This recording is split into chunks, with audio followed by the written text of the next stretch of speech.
नमस्कार दोस्तों, परम एजुकेशन के यूट्यूब चैनल पे आप सभी लोगों का स्वागत करते हैं। आज की क्लास आप लोगों की ऑफलाइन दी जा रही है, जो कि लंबे समय के बाद आप लोगों की क्लास स्टार्ट हुई है। वो भी लाइव नहीं, ऑफलाइन ही स्टार्ट हुई है। जैसे ही सब कुछ सही हो जाएगा, आप लोगों की लाइव क्लास चलने लगेगी। उससे पहले बीच बीच में आप लोगों को ऑफलाइन क्लास दी जाएगी, जो कि ट्रिक के माध्यम से दी जाएगी। तो आज की क्लास आप लोगों की जो चलेगी यहाँ पे समास पे चलेगी, जो कि आधारित है आप लोगों की super TET, TET, C TET और यहाँ की 2021 के लिए सबसे महत्वपूर्ण ट्रिक के साथ आज की समास की क्लास चलेगी। ठीक है, तो आप लोग चिंता ना करिए, आप लोगों की बीच बीच में ऑफलाइन क्लास दी जाएगी। समय से पहले आप लोगों की सारी सब्जेक्ट पूरा करा दिया जाएगा। उससे पहले क्या करिए, सभी लोग जो लोग नए हैं, अभी तक चैनल को सब्सक्राइब नहीं किया है, तो जल्दी से क्या करिए, परमा एजुकेशन चैनल को क्या करिए, सब्सक्राइब करिए, शेयर करिए, अपने दोस्तों में शेयर ज़्यादा से ज़्यादा करिए और लाइक तो जरूर करिएगा। ठीक है, अब आप लोगों को टेलीग्राम लिंक भी दे दिया गया है, जो कि परमा एजुकेशन सी टेट के नाम से आप लोगों को मिलेगा।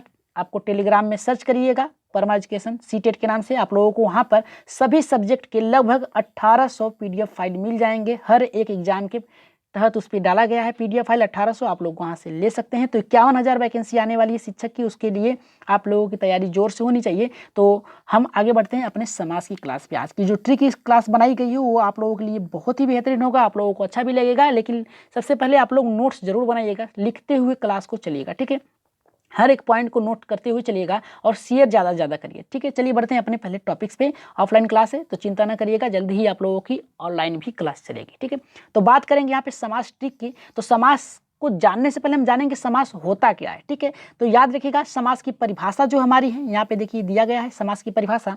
और यहाँ पे ये कह रहा है इसकी परिभाषा कि दो या दो से अधिक सार्थक शब्दों के मेल से बने नए शब्दों को समास कहते हैं। ठीक है, यानी दो सार्थक शब्दों जिसका कोई अर्थ हो, ठीक है, उस अर्थ के यानी दो ऐसे शब्द हो जिसका कोई ना कोई अर्थ निकलता हो, उसके मेल से एक नया एक नया शब्द बनता है। ठीक है, उसे क्या कहते हैं, समास कहते हैं। ठीक है, क्या कहते हैं, समास कहते हैं। और समास के जो भेद होते हैं वे 6 होते हैं। याद रखिएगा कितने होते हैं, 6 भेद होते हैं। तो 6 भेद इसके कौन कौन से हैं, तो देखिए क्रम आगे पीछे हो सकता है, लेकिन आप लोगों को याद करना है। जो आगे आपकी जो नोट्स अभी बताई जाएगी, जो आपके लिए बनाई गई हैं, ट्रिक बनाई गई हैं, उसमें आप लोगों को एक ही ट्रिक में सब कुछ खत्म कर दिया जाएगा। तो सबसे पहले हम जान लेंगे समास होता कितना है। तो समास के भेद जो होते हैं वे 6 होते हैं। कौन सा होता है, अव्ययी भाव समास होता है, तत्पुरुष समास होता है, कर्मधारय समास होता है, द्वंद्व समास होता है, बहुब्रीहि समास होता है, द्विगुणी समास होता है। ठीक है, तो आप लोगों ने इतना जान लिया कि दो या दो से अधिक सार्थक शब्दों, सार्थक का मतलब होता है जिसका अर्थ निकलता हो, जो शुद्ध हो, ठीक है, जो सही हो, ठीक है, उसके मेल से बने एक नए शब्द को समास कहते हैं। ठीक है, दो शब्द है, ठीक है, जैसे मान लीजिए माता पिता हैं, ठीक है, इनसे उत्पन्न एक बालक एक नया हो गया। ठीक है, तो इनके गुण, इन दोनों को गुण आ गए इस बालक में, तो ये नया एक जीवन ले लिया। ठीक है, तो यही है, दो सार्थक शब्दों के मेल से एक नया शब्द बनता है, उसे क्या कहते हैं, समास। और समास के 6 भेद होते हैं, अव्ययी भाव समास, तत्पुरुष समास, कर्मधारय, द्वंद्व, बहुब्रीहि और द्विगुणी। ठीक है, इतना आप लोग जान लिए। चलिए आगे बढ़ते हैं अपने ट्रिक की ओर। जो ट्रिक आप लोगों के लिए बनाई गई है बहुत ही सुपर है ट्रिक, और बहुत ही आसानी से आप लोग जान सकते हैं। देखिए कितना छोटा है यहाँ पे ट्रिक इसका, कि द्वंद्वी अब तक। ठीक है, याद रखिएगा क्या है ट्रिक, द्वंद्वी अब तक। अब द्वंद्वी को अगर विच्छेद करेंगे, अगर अलग अलग करेंगे, ठीक है, तो क्या होगा, दो, देखिए दो अलग हो गया, द्वि अलग हो गया, अ अलग हो गया, ब अलग हो गया, त क। ठीक है, अब इसका अर्थ अगर निकालते हैं हम लोग, इसका अगर समास में प्रयोग करते हैं, समास के साथ जोड़कर अगर देखते हैं, ठीक है, द्वंद्वी अब तक को, तो बहुत ही आसान तरीका है। देखिए पहला हो गया द्वंद्व समास, दूसरा द्विगुणी, तीसरा अव्ययी भाव, तीसरा हो गया, चौथा बहुब्रीहि समास, चौथा हो गया, पांचवा हो गया हमारे यहाँ पे तत्पुरुष समास, और छठा हो गया कर्मधारय। देखिए सबके सामने यहाँ पे लग गया है। ठीक है, ये आपका ट्रिक था, सुपर ट्रिक था। अब जान लेते हैं इनको भी आसानी तरीके से, कि हर एक समास जो है इसको कितनी आसानी से हम जान सकते हैं। तो द्वंद्वी अब तक जो था आपका ये ट्रिक था। तो ट्रिक आप लोगों ने, कितने लोगों ने याद कर लिया, उसे जरा एक बार कमेंट में सभी लोग लिख दीजिएगा, और उनके कमेंट को देखते हुए हम भी कमेंट करेंगे। तो ठीक है, एक बार सब्सक्राइब जरूर करिएगा जो लोग नए हैं, अभी तक देख रहे हैं और सब्सक्राइब नहीं किया। तो चलिए बात करेंगे यहाँ पे अव्ययी भाव समास से। तो शुरू में हम आप लोगों को पहले का 2 ही उदाहरण बताएंगे, और सब के जो 5 बचेंगे अव्ययी भाव समास के बाद, उनके 3-3 उदाहरण आप लोगों को दिए जाएंगे, जो कि बहुत ही आसान होगा आप लोगों को। तो यहाँ पे बात करेंगे अव्ययी भाव समास। ठीक है, अव्ययी भाव समास की पहचान क्या होती है, याद रखिएगा, जिन शब्दों के प्रारंभ में उपसर्ग लगा हो उसे अव्ययी भाव समास कहते हैं। याद रखिएगा, जिन शब्दों के प्रारंभ में उपसर्ग लगा हो, ठीक है, पहले, ठीक है, अव्ययी भाव समास कहते हैं। जैसे में याद रखिएगा, यथा हो गया, आ हो गया, भर हो गया, अनु हो गया, नीर हो गया, प्र हो गया, त्रि हो गया, ठीक है, प्रति हो गया, ठीक है। ये जो है आपके उपसर्ग हैं, ठीक है। अब इनकी पहचान कैसे करोगे? तो जैसे मान लीजिए उदाहरण के तौर पे आपका दिया गया है यथासंभव, यथासंभव, ठीक है। यथासंभव में क्या होता है, अगर इसका संधि विच्छेद करेंगे तो यथा अलग होगा, संभव अलग होगा। यथा धन संभव बराबर क्या होगा, जैसे संभव हो, यानी जो संभव हो उसे क्या कहते हैं, यथासंभव कहते हैं। याद रखिएगा, जो संभव हो उसे क्या कहते हैं, यथासंभव कहते हैं। और यहाँ पे देखिए दूसरा हमारा दे रहा है कि अनुरूप। अनुरूप का मतलब होता है अनु के योग्य, ठीक है, रूप के योग्य, ठीक है। क्या होता है, रूप के योग्य। अगर इसका संधि विच्छेद करेंगे तो अनुधन रूप, यानी रूप के योग्य जो हो उसे क्या कहते हैं, अनुरूप कहते हैं, ठीक है। क्या कहते हैं, अनुरूप कहते हैं। तो ये हमारा था आपका पहला यानी अव्ययी भाव समास का ट्रिक था। आप याद रखिएगा, जिन शब्दों के प्रारंभ में उपसर्ग लगा हो अव्ययी भाव समास कहलाता है। याद रखिएगा, बस इतना ही आप लोगों को जानना है, जिसके प्रारंभ में क्या लगा हो, याद रखिए शुरुआत में ही क्या लगा हो, उपसर्ग लगा हो, वो आपका क्या होता है, अव्ययी भाव समास होता है। और इसकी पहचान जो होती है, अधिकतर प्रति लगा होता है, प्र लगा होता है, नीर लगा होता है, अनु लगा होता है, आ लगा होता है, यथा लगा होता है, ठीक है। इतना याद रखिएगा, ठीक है।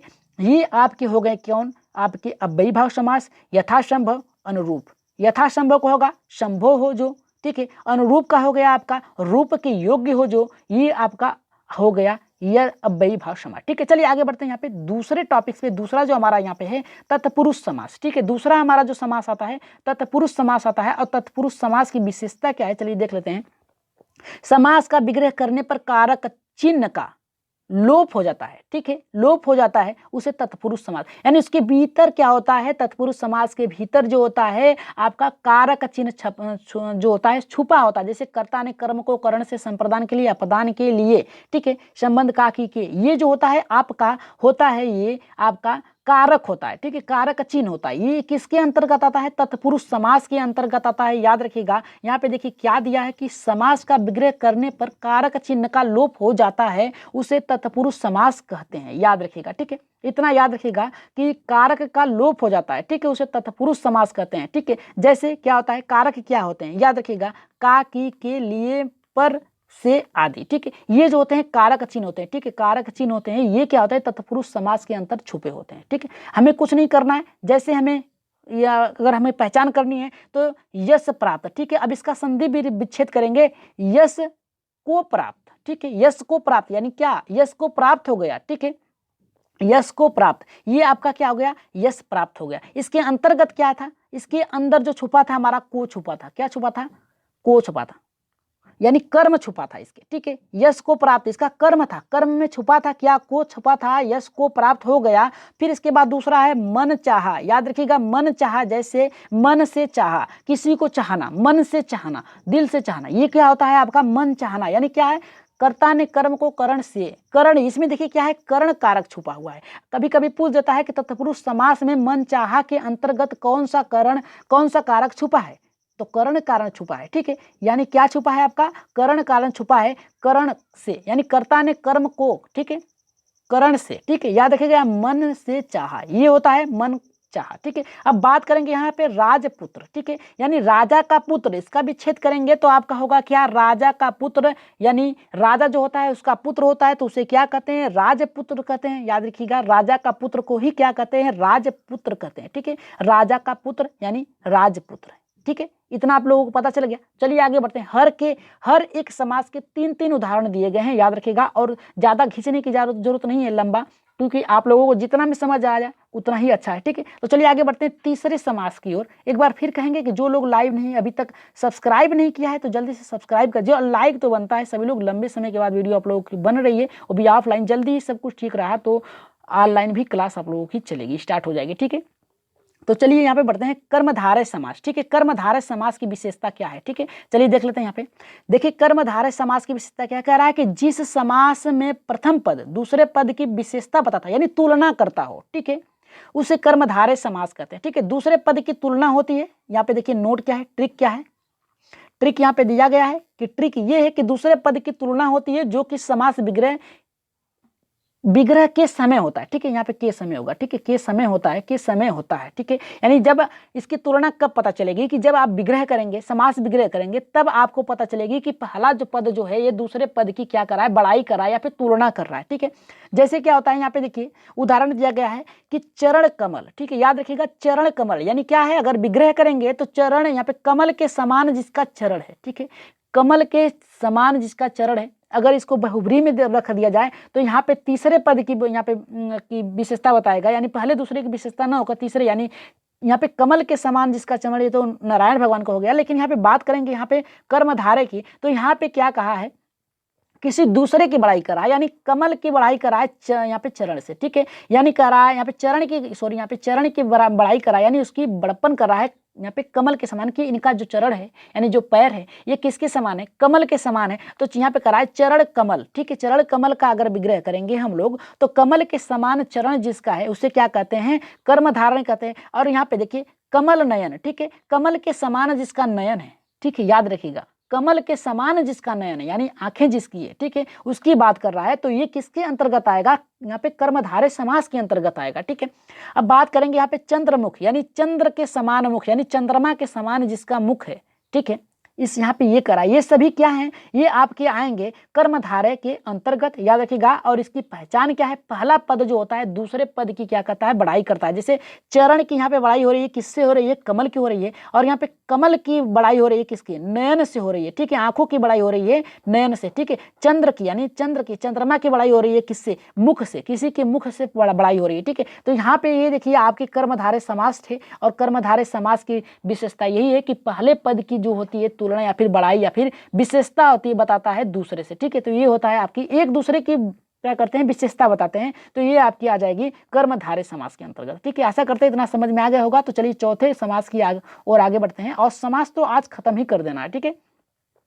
यहाँ पे बात करेंगे द्वंद्व समास, ये तो बहुत ही आसान है, ये सबसे आसान है, ये हो गया और द्विगु, ठीक है, ये दो जो होते हैं बहुत ही आसान है। इसे आप लोग दो याद कर लेंगे तो चार तो आसानी से याद हो जाएंगे, ठीक है। यहाँ पे देखिए क्या कर रहा है, द्वंद्व समास की, यदि दोनों पदों के बीच योजक चिन्ह यही होता है, ठीक है, ये योजक चिन्ह होता है, ठीक है।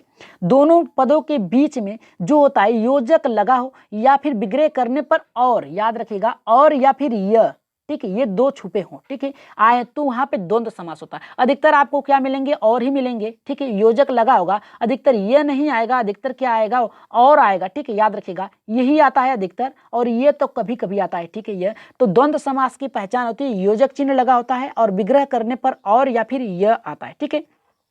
तो चलिए देख लेते हैं इसकी नोट, याद रखिएगा, और या फिर यह आता है और बीच में योजक चिन्ह लगा होता है, ये इसकी ट्रिक है, याद रखिएगा। चलिए जान लेते हैं कैसे हम लोग जानेंगे, ठीक है। जैसे दे दिया यहाँ पे नदी नाले, ठीक है, इसके बीच में देखिए योजक चिन्ह लगा हुआ है, ठीक है, योजक चिन्ह लगा हुआ है। और इसकी विशेषता ये है कि नदी और नाले, ठीक है, ये देखिए संधि विच्छेद करने के बाद और जो छुपा होता है, हाइड होता है, वो निकल के बाहर आ जाता है, नदी और नाले, ठीक है। अगर इसे हम क्या करेंगे, एक साथ जोड़ देंगे, विग्रह से हटा देंगे तो ये हो जाएगा नदी नाले, ठीक है, नदी नाले। और इसे विग्रह करेंगे तो नदी और नाले, यानी नदी अलग है, नाले अलग है, ठीक है, एक दूसरे से विपरीत होंगे, याद रखिएगा, ठीक है, एक दूसरे के विपरीत होंगे, ठीक है, याद रखिएगा। वही आपका क्या होगा, आपका द्वंद्व समास होगा, पाप और पुण्य, ठीक है, याद रखिएगा क्या होगा, पाप और पुण्य, ठीक है, पाप और पुण्य, ठीक है, पाप और पुण्य, यानी क्या होता है, देखिए एक दूसरे के या फिर विरोधी होते हैं, याद रखिएगा, ठीक है, एक दूसरे के विरोधी होते हैं, ठीक है, याद रखिएगा, ठीक है, उल्टा होते हैं, ठीक है, एक दूसरे के उल्टे होते हैं, द्वंद्व समास का। नदी की जगह नाला हो गया,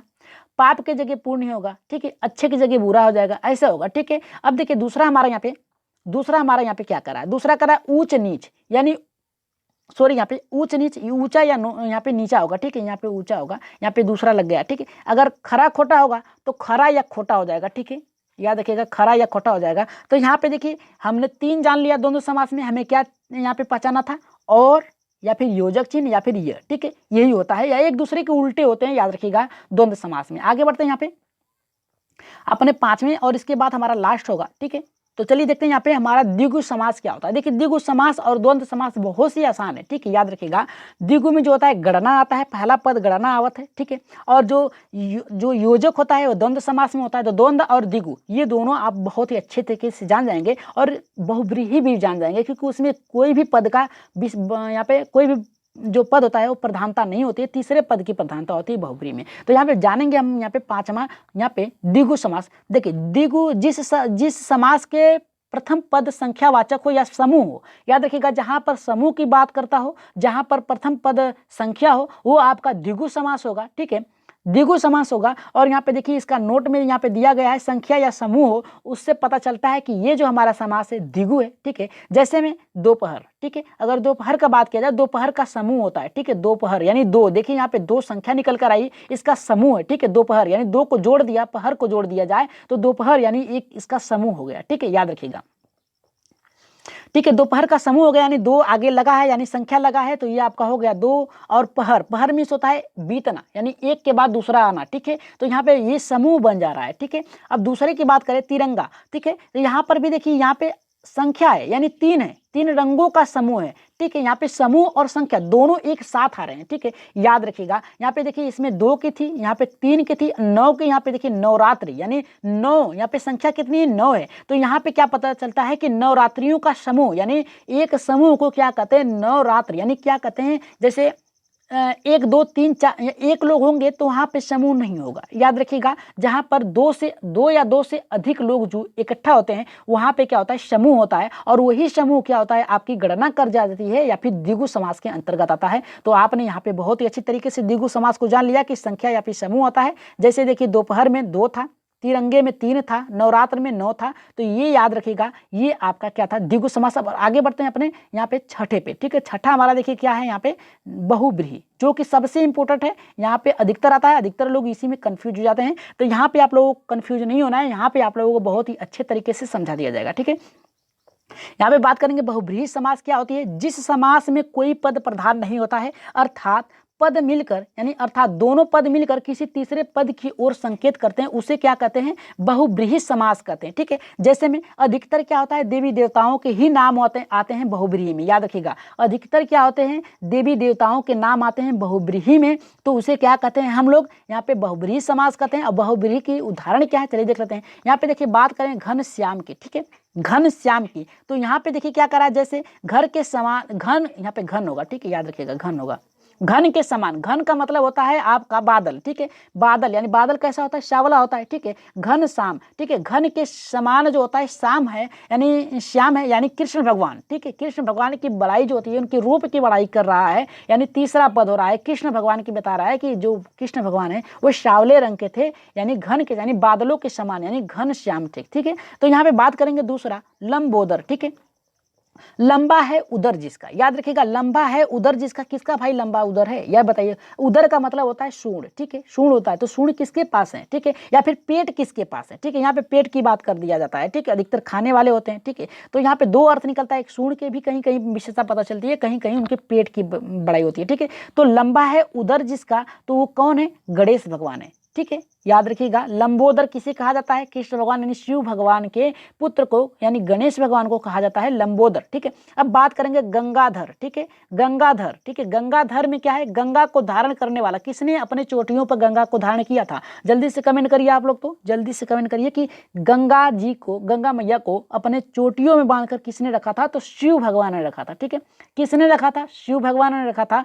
यानी उनको ही कहा जाता है, यानी तीसरे पद की प्रधानता हो रही है यहाँ पे। गंगा को धारण करने वाला यानी किसने धारण किया था, देखिए यहाँ पे गंगा जी को धारण किया था, किसने धारण किया था, शिव ने धारण किया था। ठीक है, लंबा है उदर जिसका, किसका भाई पेट बड़ा है, किसका सूंड बड़ा है, तो यहाँ पे गणेश भगवान की। ठीक है, तो यहाँ पे आप लोगों ने समझ लिया बहुत ही अच्छे तरीके से कि बहुब्रीहि समास यानी हर एक समास को आप लोगों ने बहुत ही अच्छे तरीके से जाना। ठीक है, द्वंद्वी अवतक ये आपका ट्रिक था, आसानी से आप लोगों ने समझ लिया। ठीक है, तो आप लोगों को आज की सुपर क्लास यहाँ पे ट्रिक कैसी लगी, उससे पहले हम बता दें कि जो लोग नए हैं अभी तक चैनल को सब्सक्राइब नहीं किया, तो जल्दी से परमा एजुकेशन चैनल को सब्सक्राइब करिए, साथ ही क्या करिए, लाइक करिए। ठीक है, शेयर करिए अपने दोस्तों में, ज़्यादा से ज़्यादा लोगों को जोड़िए, क्योंकि अब क्लास आप लोगों को जल्दी से जल्दी स्टार्ट होगी। और जैसे ही सब कुछ सामान हो जाएगा आप लोगों के लिए क्लास जल्दी चलेगी। और यहाँ पर टेलीग्राम, अच्छी बात यह है कि टेलीग्राम की लिंक भी आप लोगों के लिए अब दे दिया गया है, जहाँ पर आप लोग क्या कर सकते हैं, 1800 से ऊपर PDF फाइल को क्या कर सकते हैं, डाउनलोड कर सकते हैं, पढ़ सकते हैं अपने हिसाब से। C TET, TET, super TET, M TET, H TET, B TET, हर चीज़ के लिए वहाँ पे आप लोगों को PDF मिलेंगे।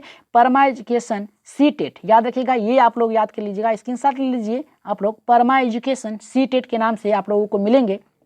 आप लोग जाके वहाँ पे क्या कर सकते हैं, आप लोग ज्वाइन कर सकते हैं टेलीग्राम चैनल को। और अपने दोस्तों को भी शेयर करिए आसानी से। और जिनको भी कुछ चाहिए, नोट्स चाहिए, नोट्स अभी बन रहे हैं, नोट्स अभी नहीं मिल सकेंगे, लेकिन जो पुराने नोट्स हैं आप लोगों को ग्रुप में मिल चुके हैं, वहाँ से आप डाउनलोड कर सकते हैं। नए नोट्स जैसे ही बन जाएंगे आप लोगों को PDF अवेलेबल करा दी जाएगी व्हाट्सएप ग्रुप में, ठीक है। तो आज की क्लास आप लोगों को कैसी लगी कमेंट में अपना फीडबैक जरूर दीजिएगा, शेयर जरूर करिएगा और बताइए कि क्लास आप लोगों को ट्रिकी ही चाहिए या फिर आप लोगों को प्रश्न के माध्यम से भी दिया जाएगा, लेकिन अभी आप लोगों को ट्रिक के माध्यम से ही दिया जाएगा। जब क्लास आप लोगों की, जब एग्जाम नज़दीक आ जाएगा तब आप लोगों की धुआंधार आप लोगों की प्रश्न उत्तर क्लास चलेंगे, ठीक है। तो आज की क्लास कैसी लगी एक बार कमेंट बॉक्स में अपना राय सुझाव मत जरूर दीजिएगा और अपना फीडबैक जरूर दीजिएगा, ठीक है। तो चलिए आज की क्लास समाप्त की जाती है। और कैसी लगी क्लास आप लोग एक बार कमेंट बॉक्स में अपना राय सुझाव मत जरूर दीजिएगा। तो आज के लिए इतना ही, धन्यवाद। जल्दी ही क्लास रेगुलर स्टार्ट होगी।